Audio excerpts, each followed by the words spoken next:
Que pensez-vous de l'historique des relations franco-polonaises? La Pologne n'aurait-elle pas pu être un pays beaucoup plus proche de la France qu'elle ne l'est actuellement? Oui, sans doute. Les relations entre la France et la Pologne, vous savez, ont été marquées. Il y a eu quand même pas mal de. Enfin, il y a eu des points communs importants. Je rappelle que à la fin du XVIe siècle, le troisième fils de Henri II et de Catherine de Médicis, dont on n'avait pas prévu qu'il puisse monter sur le trône de France, a été roi de Pologne. C'était le futur Henri III. Et puis il se trouve que les enfants, il y avait trois fils, les enfants de Catherine de Médicis et d'Henri II. Henri II qui est mort dans un tournoi énuclé dans l'œil, il s'est ramassé une lance par Montgomery, qui est un Écossais, enfin bref.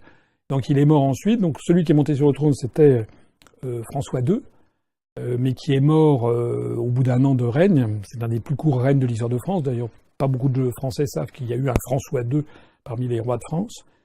Après ça a été Charles IX, qui est monté sur le trône, et qui, au moment qui a supervisé, si l'on peut dire, la Saint-Barthélemy, en pleine guerre de religion. Et puis ensuite, eh bien, ça a été, comme il est mort aussi, et qu'il n'avait pas de descendants, on s'est tourné vers le dernier fils, qui était Henri, qui était donc monté sur le trône de Pologne, et qui est donc revenu en France, et qui est devenu Henri III, qui a été assassiné par Clément Marot à la fin des guerres de religion, et qui n'avait pas d'enfant non plus. C'est comme ça que s'est éteinte la branche de Valois de la dynastie de Bourbon, et c'est comme ça que de la dynastie des Capétiens, pardon, et c'est comme ça qu'est monté les Bourbons sur le trône avec Henri IV, Henri de Navarre. C'est le premier lien avec la Pologne, enfin le premier lien qui me vient à l'esprit. Le deuxième lien, c'est sous Louis XV. Louis XV décide d'épouser Marie Leczinska, qui est la fille de Stanislas, roi de Pologne, lequel vient s'installer d'ailleurs dans la région de Nancy. Donc il y a la place Stanislas, qui est une des plus belles places de France à Nancy, et il y a le château de Lunéville, qui a appartenu, sauf erreur de ma part, au roi de Pologne. Donc la reine de France était polonaise. Il y a eu une tradition d'amitié de la France vis-à-vis de la Pologne, parce que la Pologne a eu un sort tragique au cours de l'histoire, parce qu'elle était partagée, elle a été partagée à plusieurs reprises entre l'Allemagne et la Russie. Et la France, qui a toujours essayé d'avoir un contrepoids géopolitique à la puissance centrale qui était l'Empire des Habsbourg, donc l'Autriche, ou l'Empire prussien, donc l'Allemagne, entre l'Allemagne et l'Autriche, la France a toujours essayé d'avoir une alliance de revers et a cherché soit la Pologne, soit la Russie. Et donc avec la Pologne, il y a eu, je crois que lorsque le tsar Nicolas Ier était venu en France, il avait été apostrophé sur un grand boulevard où on lui avait dit, un Français, un titi parisien lui avait dit « la Pologne, monsieur », etc. Donc il y a eu un grand soutien des Français à l'indépendance de la Pologne, qui est également, il faut le préciser aussi, fondé sur la proximité des religions, puisque la Pologne est un pays très catholique, et comme la France était un pays très catholique, la France étant souvent présentée comme la fille aînée de l'Église, il se trouve que la Pologne était dans un océan, surtout après la Réforme et le développement du protestantisme. La Pologne s'est retrouvée isolée entre des pays protestants luthériens et puis la puissance orthodoxe russe. Donc c'est presque un isolat catholique, et c'est un peu comme le Québec, l'indépendance, la survie de la nation polonaise, c'est un peu incarné dans l'Église comme la survie de la nation québécoise dans l'Église catholique. Donc tout ceci a fait des points effectivement de rapprochement, de sensibilité particulière entre la France et la Pologne. Il faut y ajouter les migrations, puisque au début, à la fin du 19e et au début du 20e siècle, il y a eu il y a eu, oui, quelques dizaines de milliers de Polonais qui sont venus s'installer en France, notamment dans les mines du nord de la France. Donc il y a eu certainement, peut-être, je sais pas, 100 000 ou 200 000 Polonais qui sont venus, on avait besoin de main-d'œuvre, qui sont venus s'installer. C'est d'ailleurs la raison pour laquelle il y a quand même un certain nombre de Français qui ont des noms de la consonance polonaise, et dont un certain nombre d'ailleurs ont des attaches dans le nord de la France.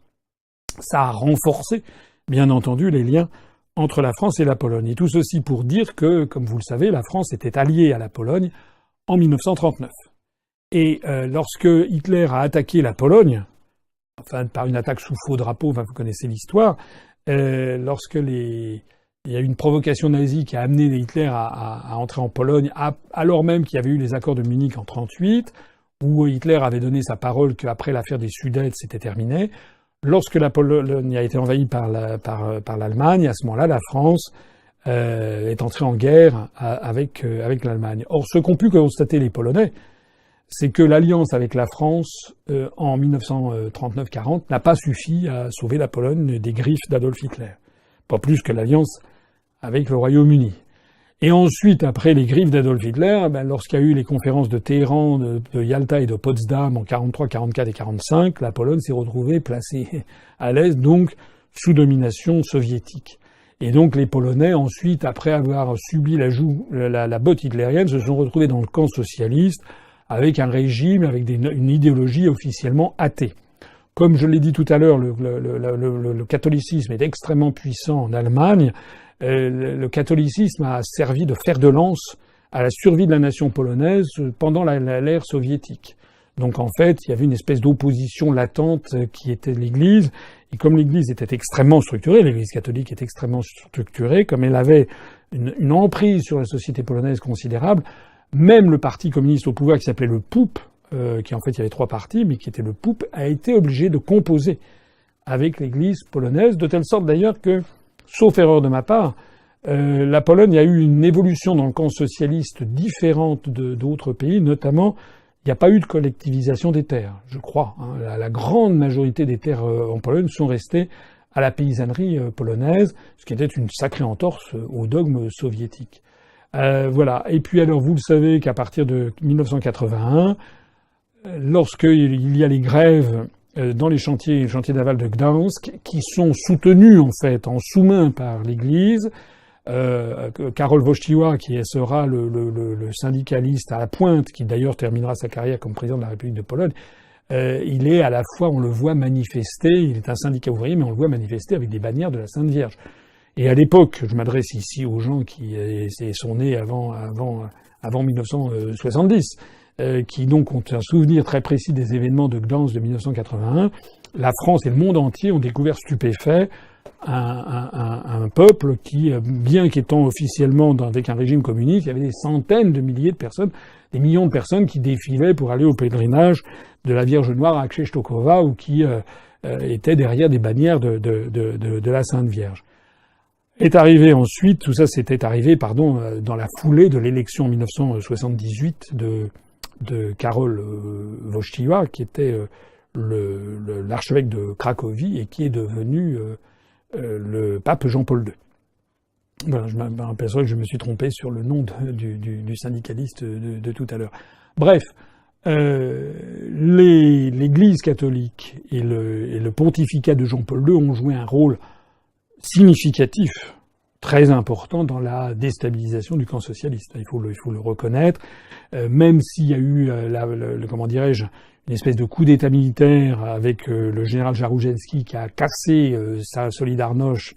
C'était Lech Wałęsa, le syndicaliste tout à l'heure. Je me suis trompé, j'avais confondu avec le nom du pape. C'est Karol Wojtyła qui était l'archevêque de Cracovie qui est devenu Jean-Paul II et Lech Wałęsa qui était le syndicaliste qui est devenu président de la République de Pologne.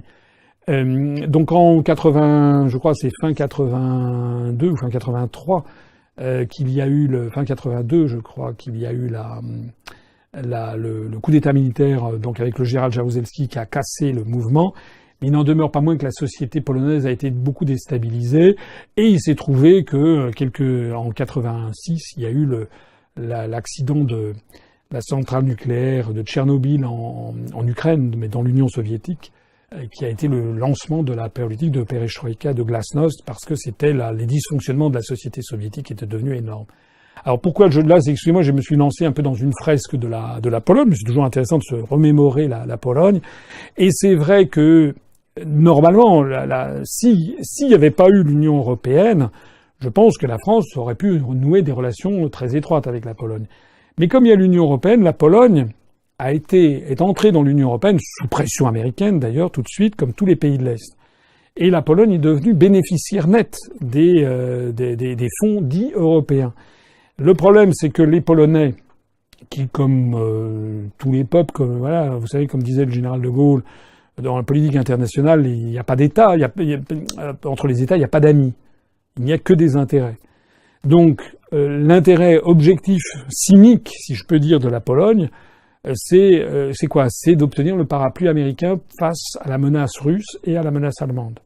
Si on était polonais, on trouverait que les Français sont très gentils, sympathiques, ça reste à les montrer, mais en tout cas, on se dirait, bon, ça va, depuis 1940, on sait qu'on ne peut plus compter sur eux pour nous protéger.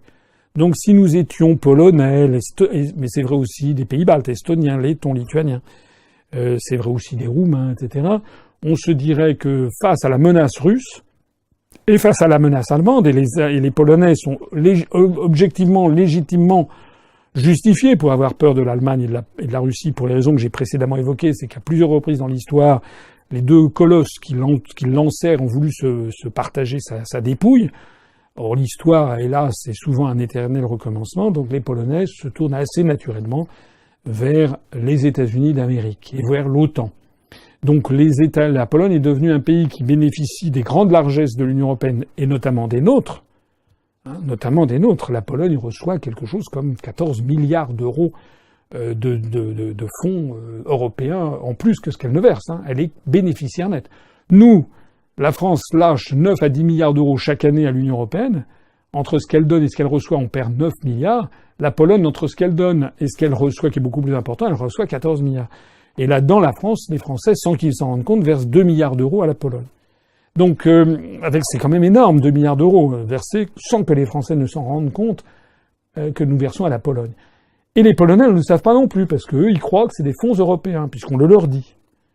Et pour que les gens voient bien les masses en jeu, au même moment, la Guyane ou Mayotte sont en état d'insurrection larvée, parce que nous avons des dépenses publiques qui se sont effondrées, on n'assure plus les dépenses, on ne fait pas d'investissement, il manque des écoles, il manque des routes, etc. Et je parle de la Guyane ou de Mayotte où la situation est explosive, mais je pourrais dire la même chose de beaucoup de départements français.